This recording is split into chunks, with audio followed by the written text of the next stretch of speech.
Well, welcome to the second session of the UNESCO Chair series in Comparative Education Policy. My name is Batjargal Batkhuyag. I am Academic Director of NORRAG and UNESCO Chair in Comparative Education Policy. It's really nice to see all of you in the room, and I also know that a lot of people are joining online today, and I welcome all of you as well. I just want to acknowledge our co-sponsors as well. We have four amazing co-sponsors for this series. The first co-sponsor is Global Governance Center of the Geneva Graduate Institute. And also this event is co-sponsored by the Program in International and Development Studies, as well as the Department of International Relations and Political Science. And finally, our last but not least co-sponsor is GPA KICS EMAT Hub. This is the program for today's event. I will have a short welcome, and after that, our guest speaker will give a lecture, and that will be followed by the Q&A session. As you may already know, this is the second session of the UNESCO Chair series in Comparative Education Policy, and this year we are focusing on the tensions and inequalities inherent in the global aid structure, and we also aim to discuss the gap between national priorities and global scripts in international development. We had our first speaker in October from Egypt, Professor Batjargal, and we have our second session today, and we will have our final session of the year scheduled in December. Please use this QR code to register and sign up. Please mark your calendar in advance so that you can attend the event. Please note that in addition to this public lecture available today, you will have a chance to join Open Cafe with the speaker tomorrow in person at Maison de la Paix in Geneva. So please note that this is not going to be a hybrid event tomorrow. Please make sure to come to Maison de la Paix to attend Open Cafe. To share a brief introduction and information about NORRAG, we plan and organize our activities to enable our stakeholders to first know what robust evidence exists. Second, amplify knowledge that is context relevant. Third, to access underrepresented knowledge relevant to their work. And finally, act, meaning that working with context-relevant knowledge and expertise to formulate priorities and solutions. I strongly urge you to join our network to learn more about what we do at NORRAG. If you are interested in the field of global education and international development, use this QR code to join our network. Membership is free, as you may already know.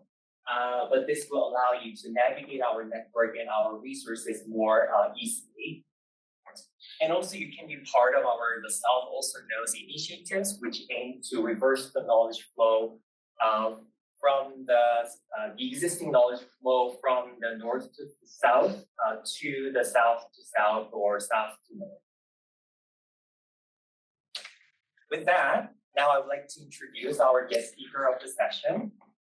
So Batjargal Batkhuyag works as an executive director of the Mongolian Education Alliance, one of the leading NGOs in Mongolia, dedicated to improving the quality of education for all children and promoting youth participation. He was previously lecturer at Mongolia's University of the Humanities, working with student teachers. His interests lie in promoting and advocating for access, equity, and quality education, with emphasis on the most marginalized groups. He has joined a number of international and comparative research studies and initiatives. He has contributed to 2017, 18, 19, 20, and 21 global education monitoring reports, co-authoring country background papers or compiling country profiles. Without further ado, I would like to welcome Batjargal to the floor. Please give a big clap.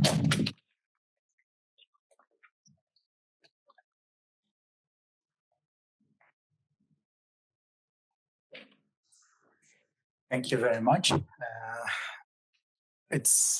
I'm privileged to be here and sharing my thoughts and with you. As introduced, my name is Batjargal Batkhuyag. You can call me Batja in short. I am from Mongolia. I work for an NGO called Mongolian Education Alliance, and we've been operating in Mongolia for 20 years now. So during the 20 years, we have been trying to promote the right to education to mostly marginalized children. And today I wanted to talk with you about our experiences on how to keep the balance of staying independent voice, but also having autonomy, especially over funding. So how NGOs can keep balance of these two. I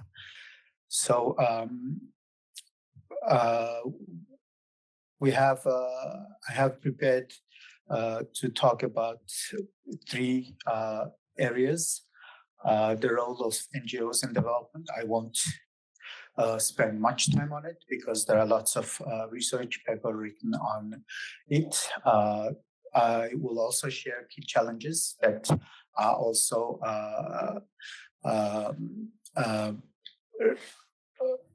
shared by different researchers, and also at the end, I would like to talk more, spend more time on the last part, where how we can do what we can do to keep the balance of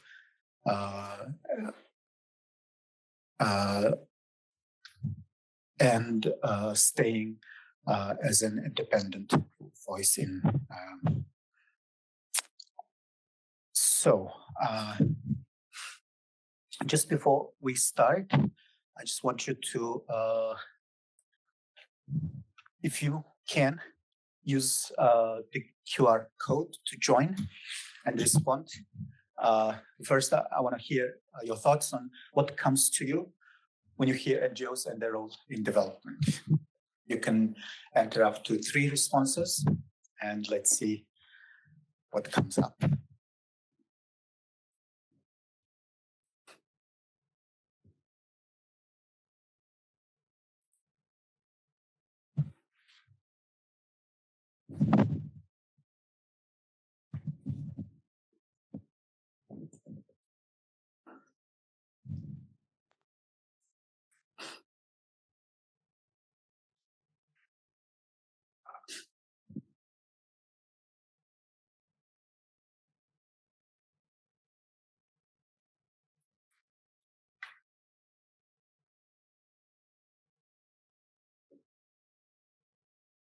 Okay, so we see few responses coming up, and as you can see, some of the repeated responses are in larger fonts like advocacy, support, accountability, community.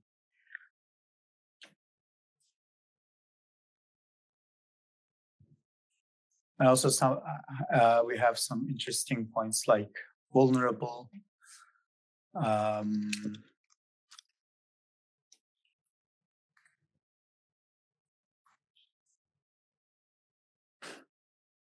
bridge connecting people to government, opinion leader, implementation partners, activist, co-creator, community base. Yeah, so as you can see, support, advocacy, and community are coming up as more larger. So thank you very much for participating in this poll, and we have a quite nice word cloud that represents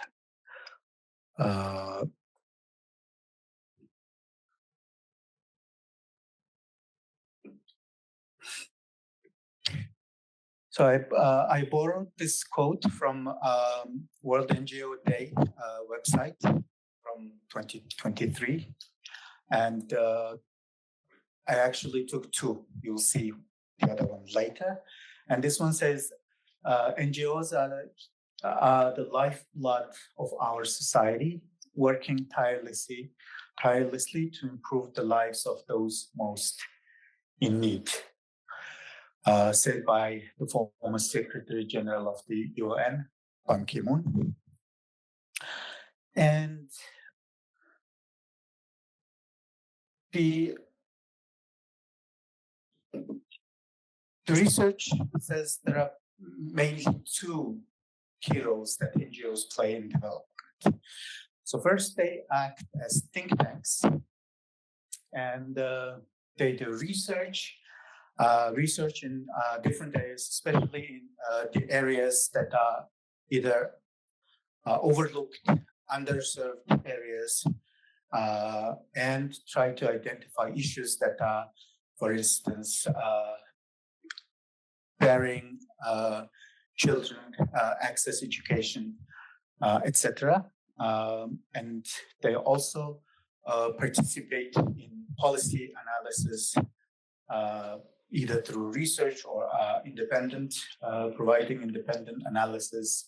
And based on that, they engaged in policy discussions, initiate public discussions on the issues they identify through the research or policy analysis. And also they participate in policy formulations, for instance, being part of the working groups, partnering with government agencies or international organizations at national or regional levels. And through that, they advocate for change, mostly in policy changes, so that they can bring systemic changes to make life changes into the people's lives. On the other hand,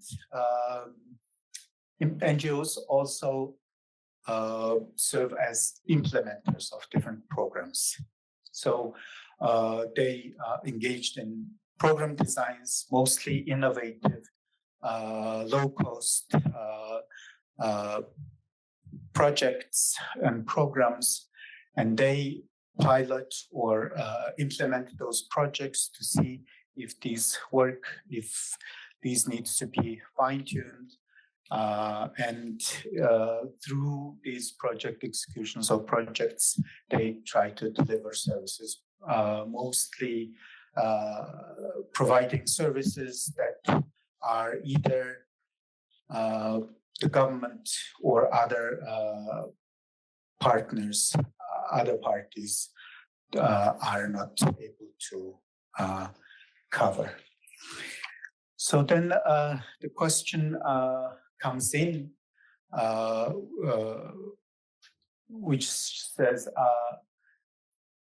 whether NGOs are truly independent, autonomous bodies, or are they merely just extended arms of donors?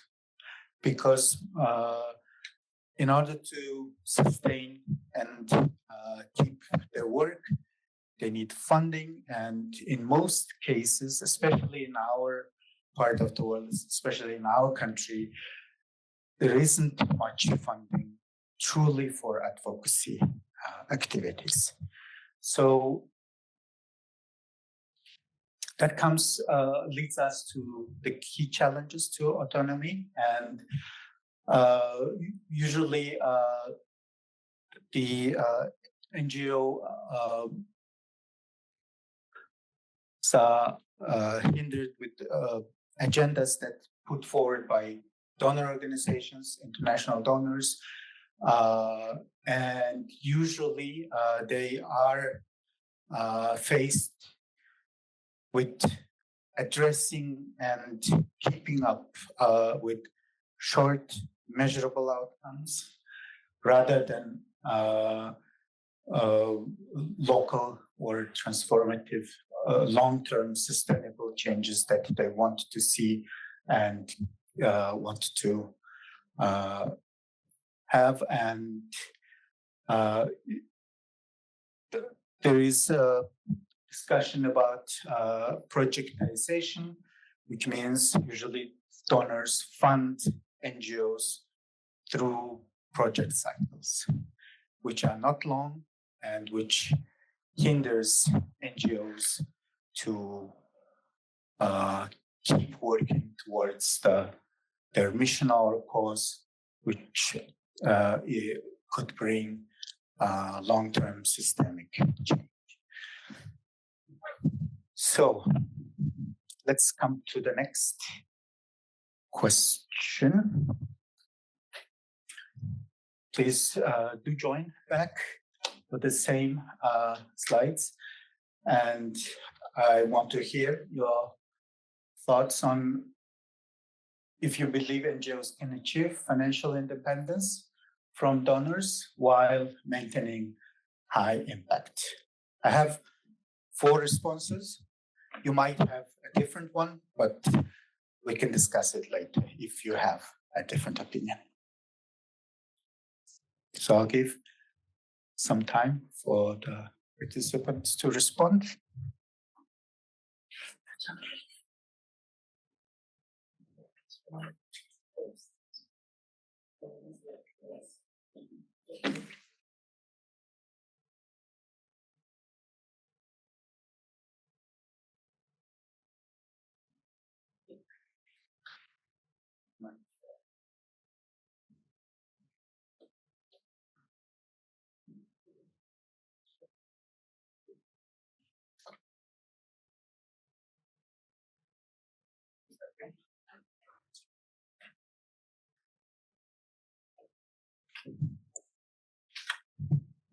Is it okay now?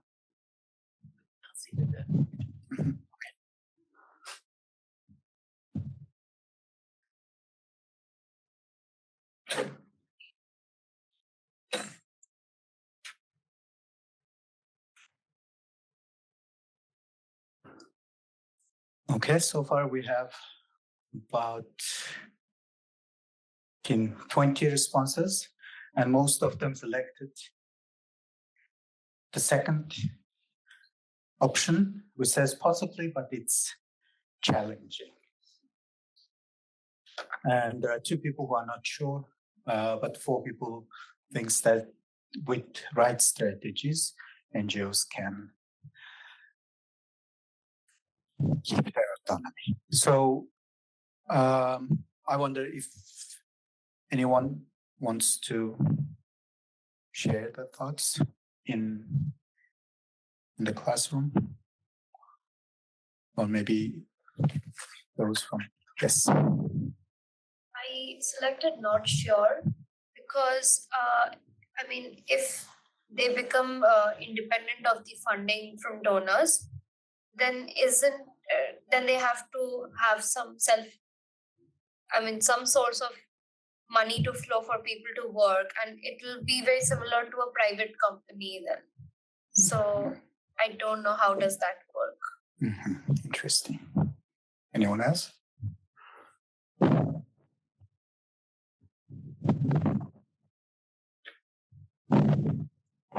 Just letting you know that we also have responses from the online participants, because I think some of them could not access the QR code. So I'm reading one comment from the online participant. Yes, I believe that NGO can have financial independence, but NGOs must strive for self-reliance. Self-reliance. Okay, thank you. So I'll move to the next.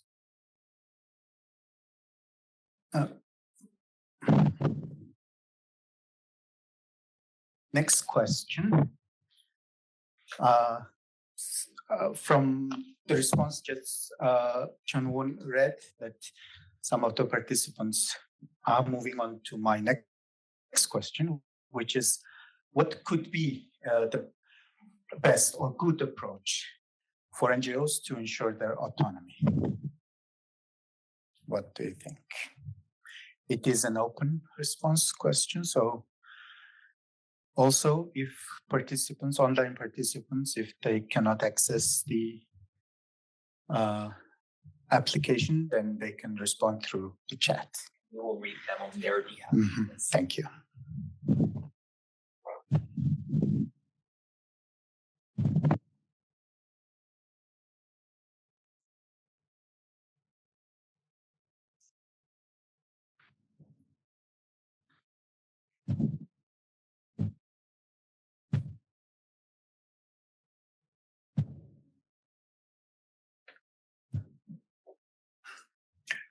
Diversify the funding sources, find a donor that aligns with the direct project or mission so they can use the funding for their exact needs, not the donor agenda.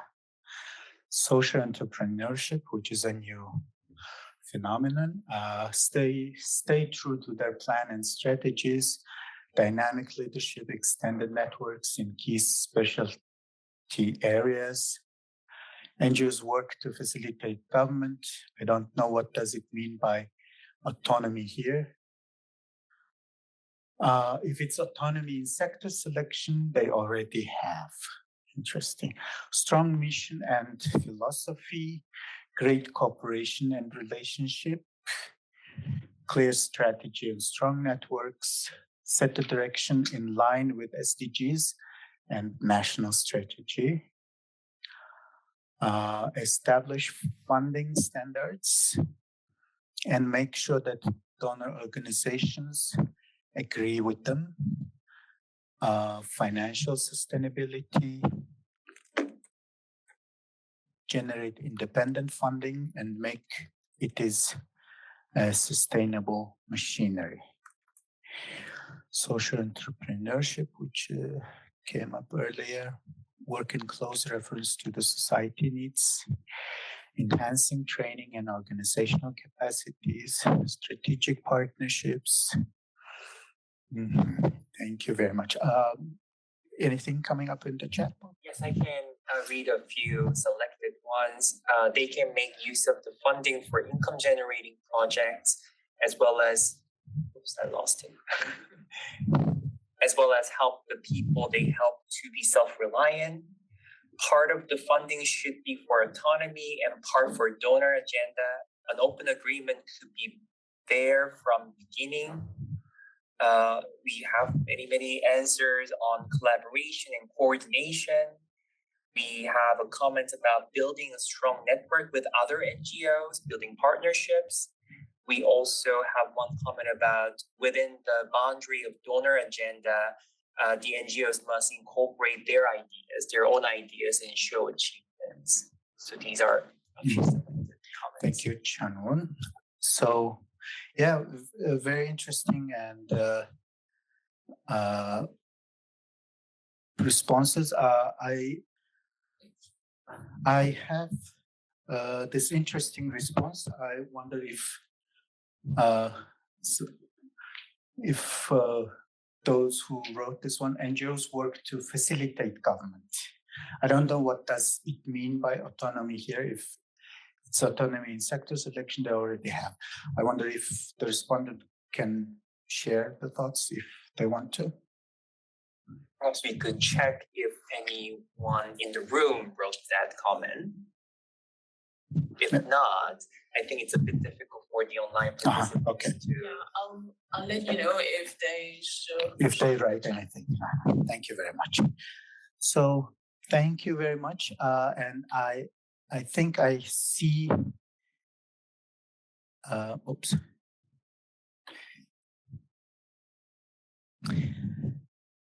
I'm coming to the last area of discussion that I wanted to share with you. So these are some of the ways that we see and that we have been doing in order to make sure that our NGOs stays independent, autonomous, but also important thing is being relevant to the local needs and local issues. So first, have a focus on the long-term solutions. And in order to do that, constantly reminding ourselves of why we exist, what is the cause, what are the long-term systemic change that we want to bring in. So I think some of the respondents already mentioned this. So how can we do that? What are the things that we can do so that we can constantly reminded about our missions, causes, what they think?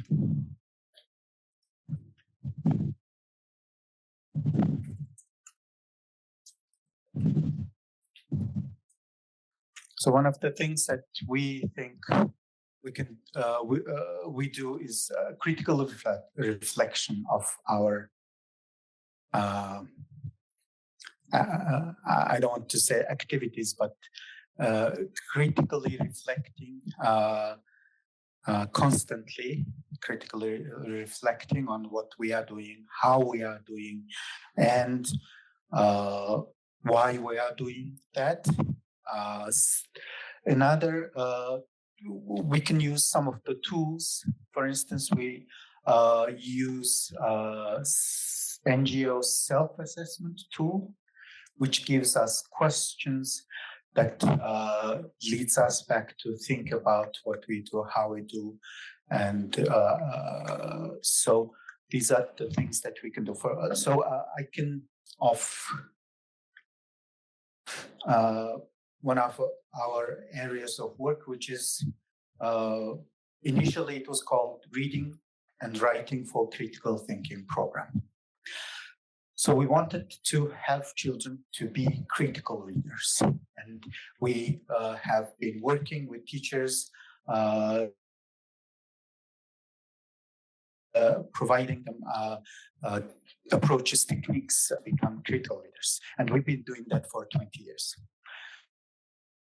So there were two instances when this was picked up by donors. One back into the Rural Education and Development Project in Mongolia, and we, in close consultation with the World Bank, introduced the reading skills for primary classroom teachers for the nationwide training and capacity building of teachers. And even though it was done nationally, after 10 years, after 10 to 15 years, we still see that students lack with functional reading skills. So it was exemplified by last year when Mongolia got our PISA shock, when almost 1/3 of the students at age of 15 do not have critical reading skills. So we keep doing improving on how we support schools, teachers, and eventually students to become critical readers too. And now we are working on an updated program that we want to also reach to students. And the first intervention that we did was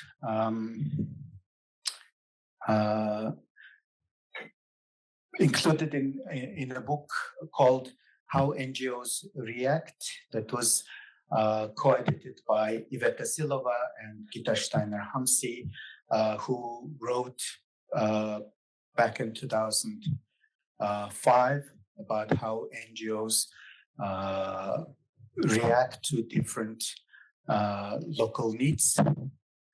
but at the same time trying to look at the long-term solutions. Okay, any comments, thoughts? Okay, so then I will move to the second point. So this was also reflected by some researchers in different papers about how NGOs can keep their autonomy and independence. And this is being close to the grassroots, close to the local needs. So how I put here is focus on equity and inclusion through including marginalized voices in decision-making and program design, and ensuring that initiatives reflect the needs and perspectives of diverse communities. So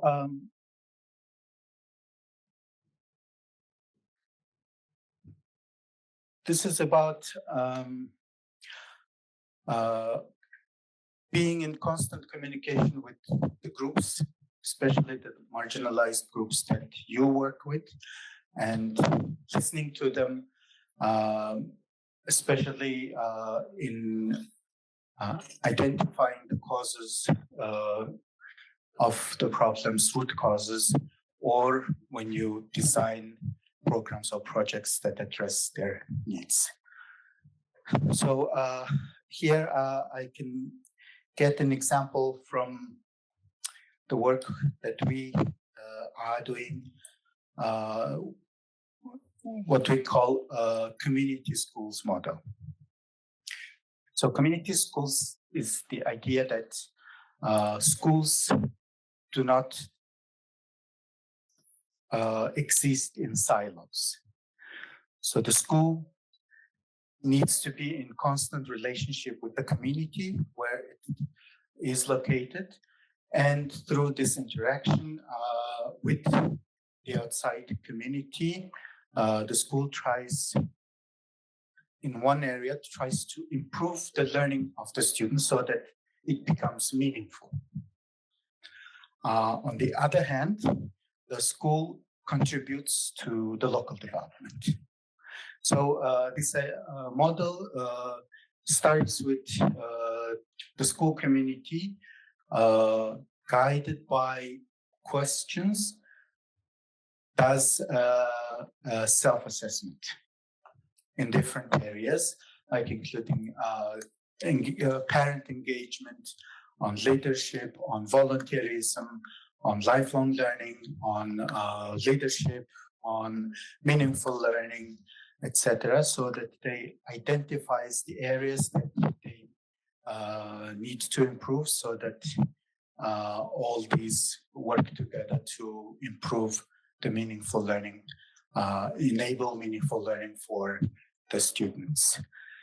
So this initiative we started in 2004 together with different NGOs in post-socialist, mostly post-socialist countries, Poland, Czech Republic, Armenia, Moldova, Kazakhstan,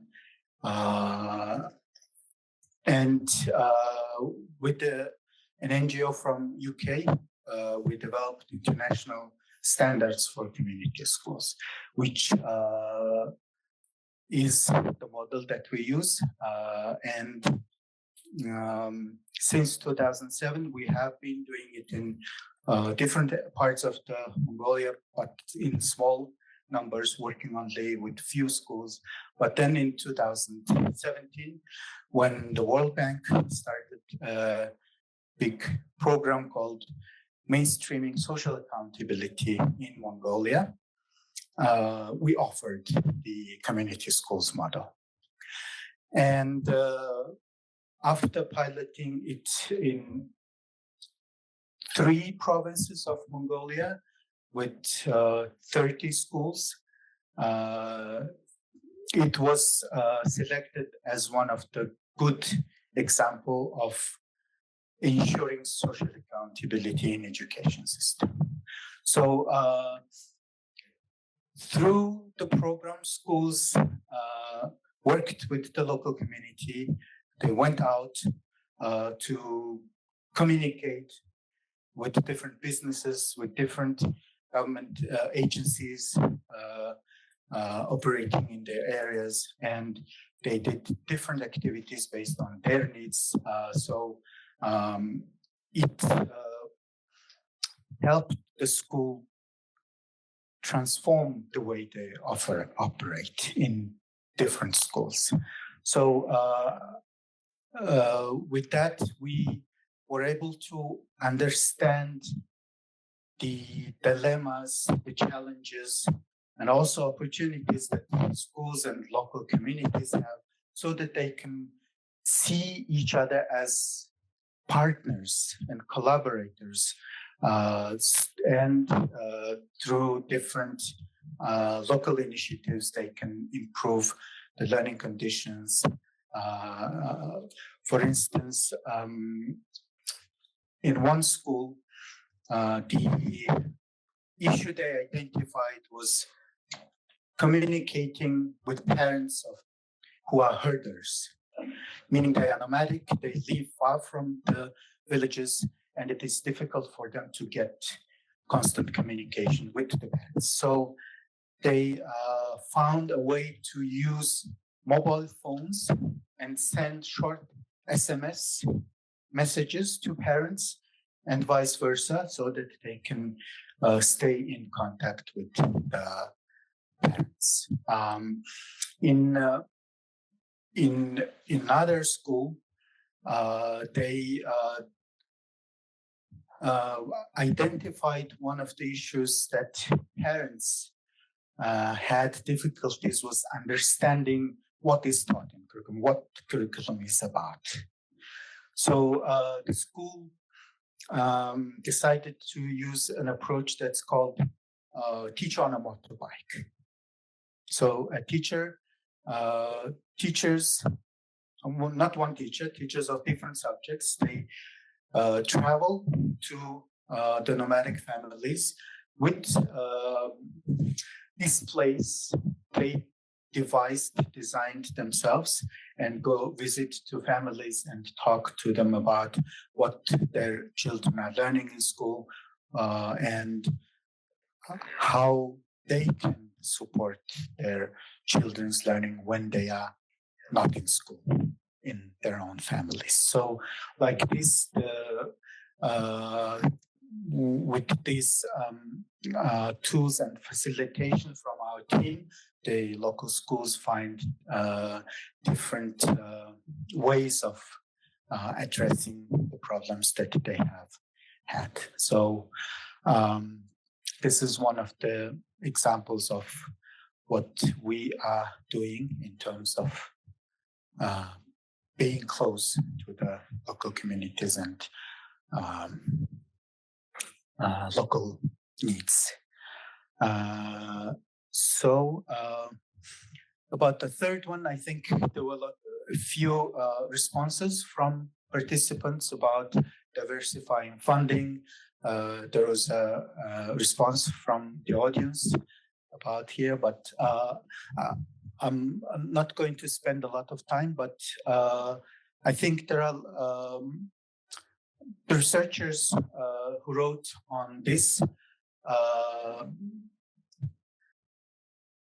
suggested that domestic funding could be one of the ways of addressing this issue, instead of international development support, like or ODA, what is called. They could move to domestic funding, public funding. Recently, there were lots of discussion about crowdfunding and other means of raising funds. Social entrepreneurship was one of responses by participants.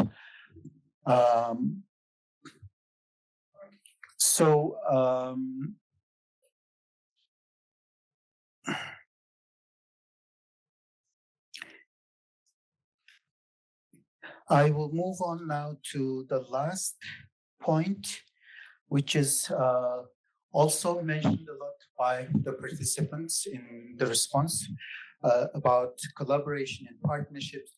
And one person also responded, partnership among NGOs. So especially on advocacy, which is not from the funding perspective, is not an attractive area of NGOs work. So here I wanted to give you an example of how MEA, our organization, is engaging in here at national and at regional levels. So in 2010, we,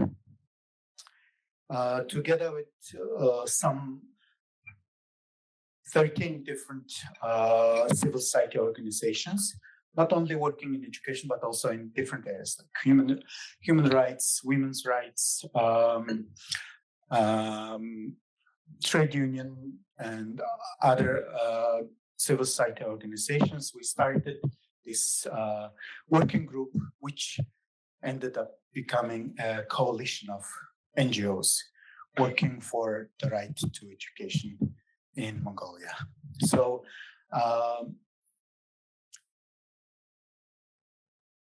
as MEA, we do not do much of our advocacy alone. So most of our advocacy work is channeled through the coalition.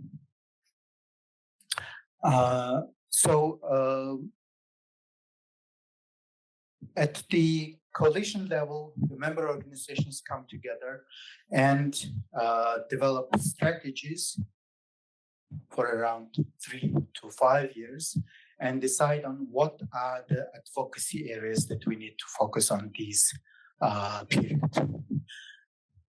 So far, there's been 3 main areas of theme that we focused on in advocacy. So first one was on inclusive education, inclusion of especially children from marginalized groups in accessing quality education.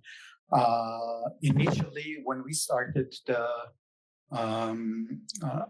initiative, inclusion was only or mostly about children with disabilities, who was the largest group who are not accessing formal education. Mongolia is a peculiar case that majority of the children, more than 97% in primary, more than 4% in lower and upper secondary, are in formal education systems. So who are left outside those 3, 5, or 6%, majority of them are children with disabilities. We started with this group, but we expanded, did our advocacy that inclusion is not only about children with disabilities. So with our advocacy efforts of almost 10 years, inclusive education is one of the principles in the new education law. Ministry of Education released a document ensuring inclusion of different marginalized groups, and they listed 14 different groups, including LGBTIQ groups, children in detentions, in addition to the traditional groups who are children with disabilities, children of herder families, children of low socioeconomic background. So I think we have been quite successful in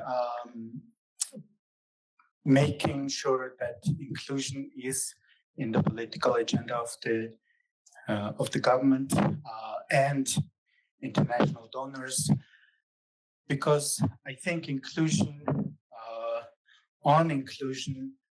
I think most of the large international donors and NGOs working in Mongolia engage with. The other area that we work on advocacy is about increasing financing in education. So this work at the national level we do through the coalition, but we also do it at the regional level together with regional Asia Pacific regional network called ASPE in short, or Asia South Pacific Association for Basic and Adult Education. So using the international benchmark set by SDG 4, 4 to 6 points of GDP, or 15 to 20% of national domestic budget for education is our agenda to pursue. So we engage with not only with Ministry of Education, but also with Ministry of Finance, the President's Office and other government agencies, so that the advocacy around increasing funding for education is taken up. And the third area that we work on is accountability in education. So we, as the National Coalition, we organize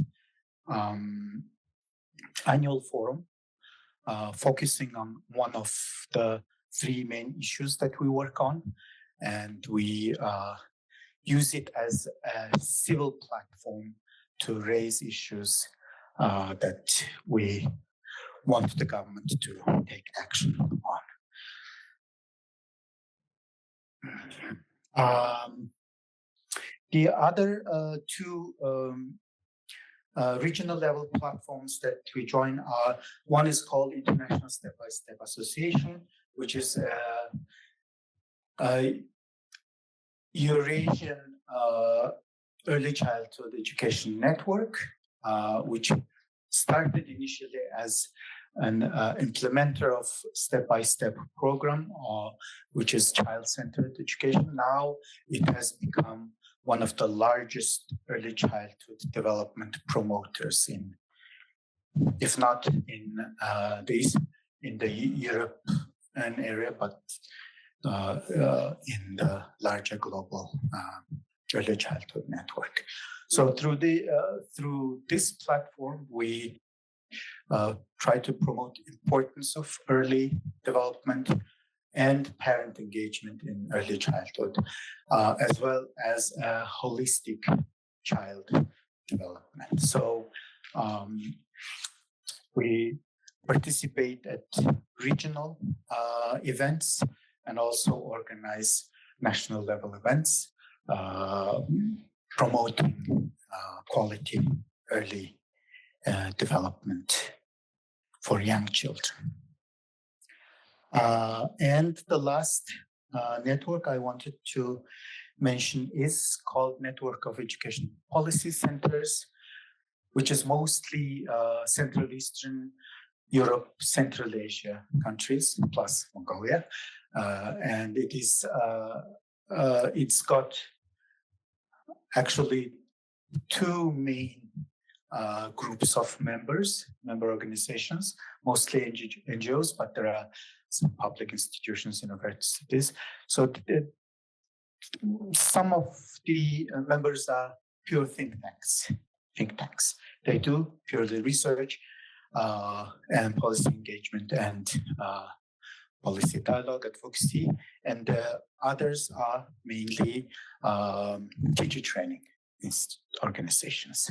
So we share some of both our NGO, Mongolian Education Alliance.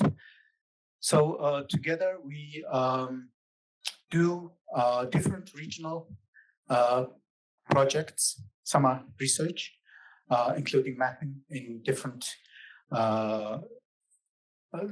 among the member organizations, looking at different issues like school governance, inclusion practices at school level, teacher policies at national level, areas that we think are important to us, important for our work, and important for contributing to advancement or improvement of the education services in the country and as well as at the regional level. So the most of my engagement in GMR report, for instance, was through this network. So we, for instance, for the report on global education monitoring, report on inclusion, NEPS did a regional report concentrating on so-called the post-socialist part of the world, how inclusion is perceived, what are the legislations, how it is reflected in curriculum, teacher training, and other areas. So this is how we are trying to maximize our efforts to do advocacy around important areas in education, and not only staying as an independent voice, but also being close to the local needs and local issues. So with that, I want to conclude. I promised a second quote from World NGO Day 2023. NGOs are the bridge between the individual and the government, providing a platform for citizens to take action and to create change. So with that, I conclude my talk, and I'm happy to listen to your thoughts, respond if there are any questions, and just talk. Thank you. So much, Batjar, for your wonderful presentation. Now I'd like to open the floor for questions. So let's start with the people who are participating in the room. So let's collect a few questions, and then you can answer them by as you like. So let's start. First question. Thank you so much for your presentation. And during your presentation, you mentioned to ensure the autonomy, it is more suggested domestic funding instead of like traditional ODA, like international aid funding sources. Is there any particular reason that you prefer like domestic funding instead of that? I guess like one of the reasons is that ODA, the donors probably don't see value in long-term and sustainable initiative.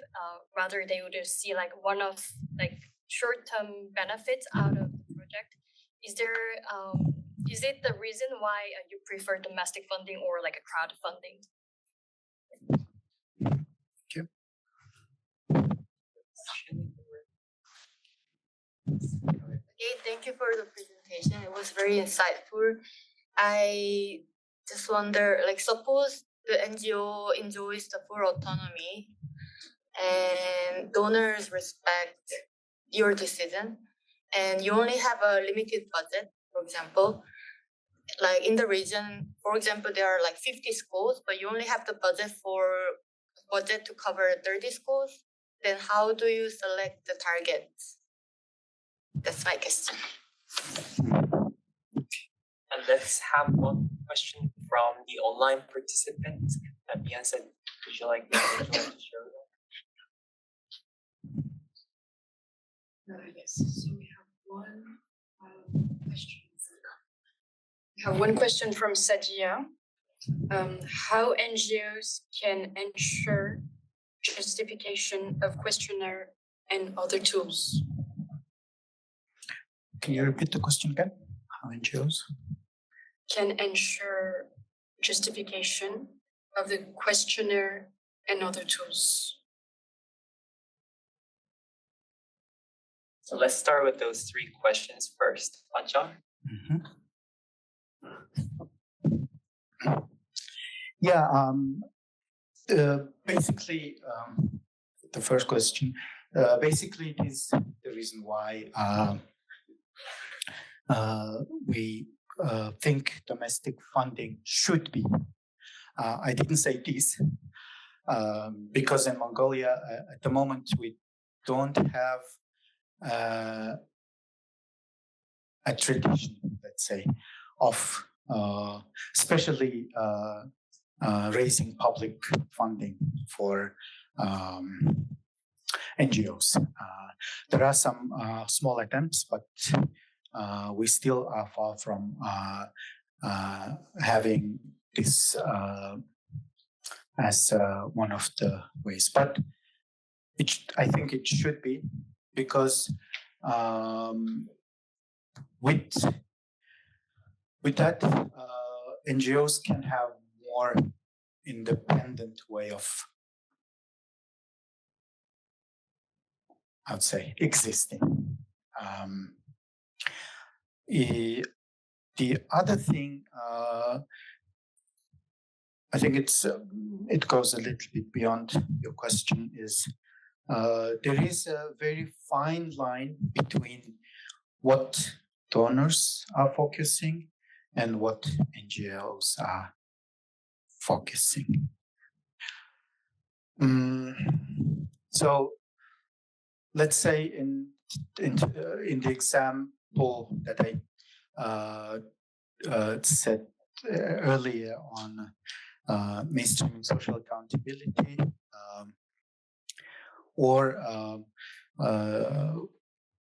community or parent engagement in education, I think even the term is the same. What is meant by the donor or by the NGO working in this area usually is different. So so that's I think the biggest reason why, for instance, we are trying to avoid ODA and try to pursue domestic funding. But there is one point I failed to share earlier, which was shared by Banks and colleagues in their article, Political and Regulatory Constraints.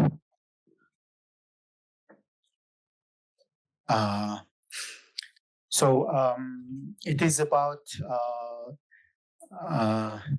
I think it's happening in different countries, but mostly recently it happened in Georgia, where they passed a law, so-called foreign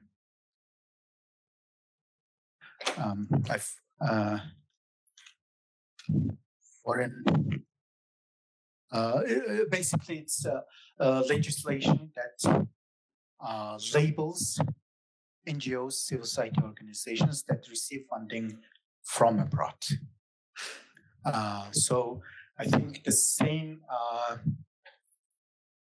trend is going on especially what I've noticed in the post-socialist countries. So I think it is a way of regulating and controlling, I would say, NGOs that want to have independent voice. So if I think there are concerns among local NGOs, that not only local NGOs, but in Mongolia, that the same legislation might come to Mongolia. So in that case, I think for the local NGOs to sustain and to keep their work might be a way of pursuing the domestic funding rather than selecting or looking after ODA. An interesting question, the second one. If I understood correctly, if you had limited budget and you had to choose personal schools, how do you select, right? I don't think there is a single response, but I think it depends on what's the area of work that is engaged. So in many cases, our selection criteria is usually first the location, because Mongolia is a huge country in terms of territory, but there are schools everywhere. We have at least 350 rural schools, small rural schools that are far from the provincial centers, and it is these resourceless schools have less opportunities. So usually the remoteness of schools comes up high in our selection criteria. The other one, sometimes the same, sometimes not, that whether the school previously received any support from, let's say, different projects. The third, the latest selection category that we are also sometimes using is the school willingness to change, let's say, change their practices or change the way they do different things. So I think these are maybe three criteria that we tend to use when we have to make selection, make a choice. The last one, I'm not sure if I understood the question correctly. Justification of questionnaire? Probably regarding the use of PISA or other types of tools. That's how I understood the question. There were a couple of comments around evaluation, things like that. So it's probably meant surveying.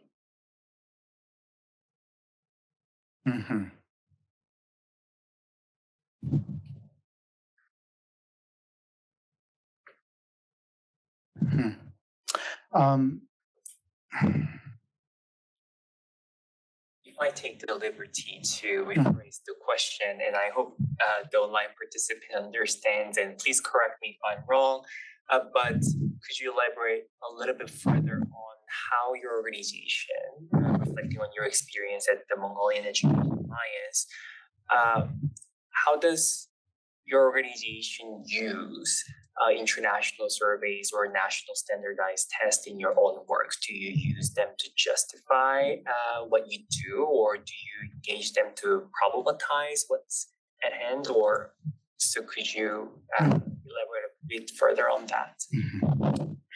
Okay, so we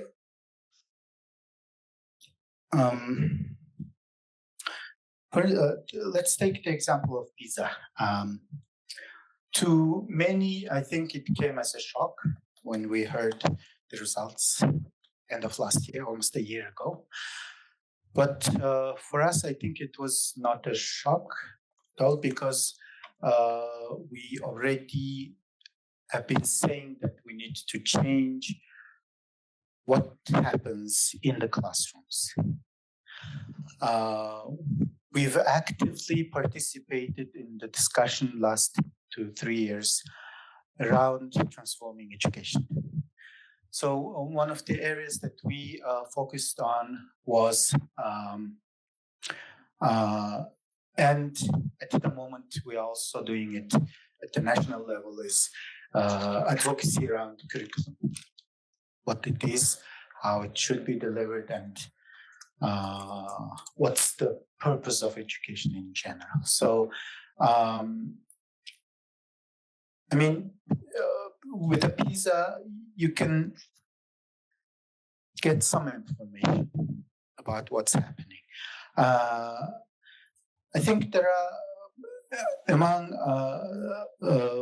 what we have been discussing at the coalition, I think there are two areas. One, with international examinations, for instance, PISA, there are lots of information, data that we can get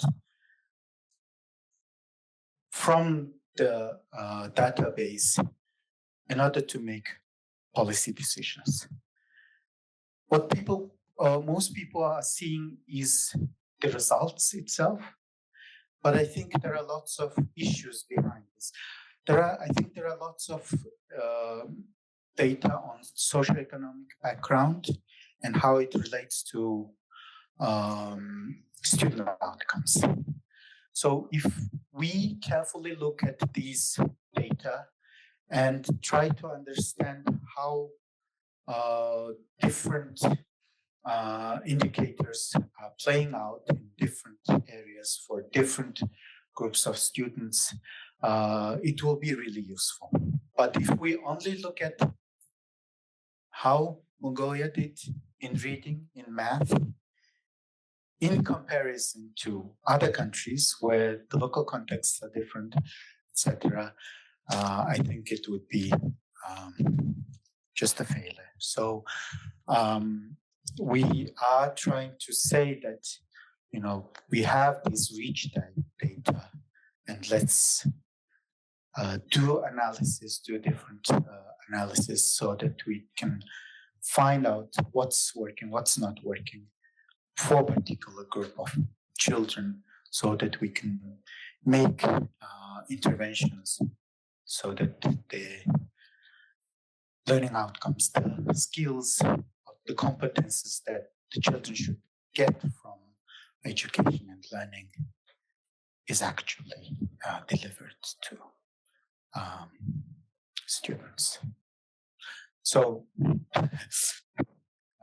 I mean, we try to be critical about especially international standardized tests, and our critical points usually are on, so what we are going to do to make changes into the learnings of the students. Since we are almost getting, we are getting close to the end of the event.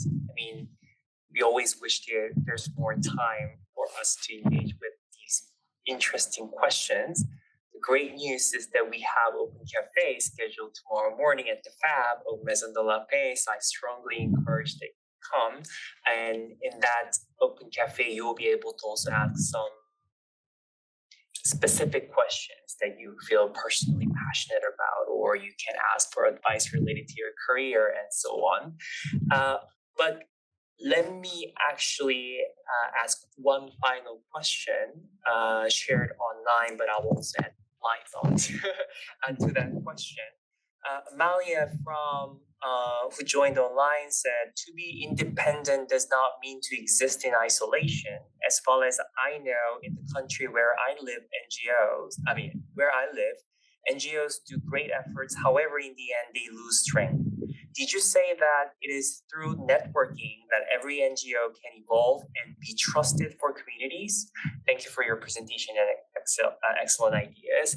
And I would like to also add one additional dimension to that is you emphasized a lot on the importance of partnerships and collaborations, right? But if you think about the limited resources at different levels, consequently there is a competition, right? So how do you think about building productive partnerships and collaborations with other partners, other organizations, when there is a great level of there's a great level of competition especially regarding funding.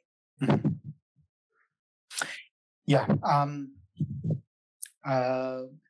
We had this kind of conversation in our organization several years ago. There is limited funding. The funding for NGOs is not increasing. It might be even decreasing, but there is a great chance that we are also competing not only with local NGOs, but also big INGOs. So what can we do? In the discussion, we at some point we had a discussion about in one of the things that is part of our early childhood education program, which is trying to promote collaboration and competition for children from young age. So we thought that why not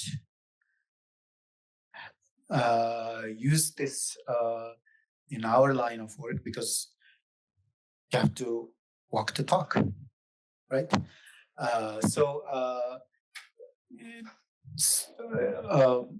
It was a I think heated discussion whether we should compete or and the idea that we discussed was that instead of seeing other NGOs as competitors, how about seeing them as collaborators, trying to find ways to join together, work together, and try to address the issues. Of course, the funding is, as I said earlier, is the biggest barrier.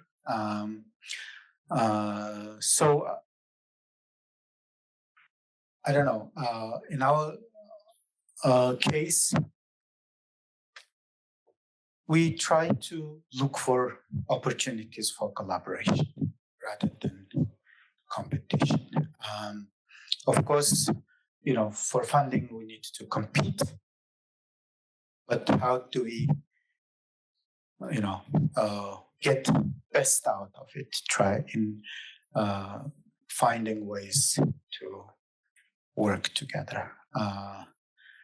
There is a saying that two heads are better than one, and goes on. Yeah. So thank you so much once again, Batjar, for your wonderful presentation.